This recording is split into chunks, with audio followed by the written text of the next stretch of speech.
Let's see how we can send emails using Indicate. There are two parts. First one is email designing, second one is actually sending those emails. So I have used React Email to design our emails.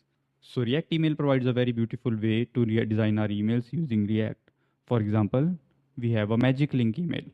Here we can see we have defined this particular email and we can also preview it inside our phone or desktop. Let's see how to access it. When you run npm run dev, localhost colon 3001 will be allocated to React email and you can go to localhost colon 3001 in order to view the email that you have configured. By default, welcome email and magic link email will be set up already. In order to create a new email, you have to go to src slash email slash and here you can create your new email files. Like we have created a welcome email. And you can also pass the props like username or dashboard URL into it so that you can customize it accordingly.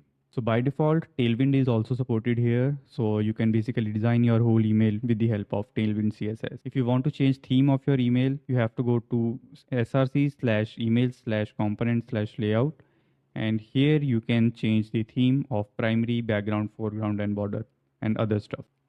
In order to send emails, for example, whenever user signs up, you want to send a welcome email, you can do that with the help of onUserCreate function.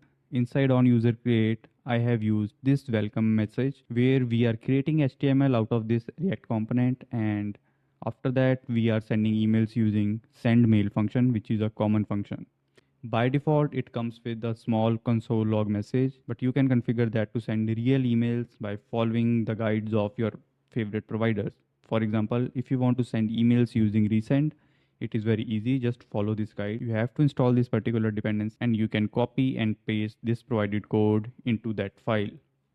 You can follow the guides of individual providers in order to set up your favorite email provider.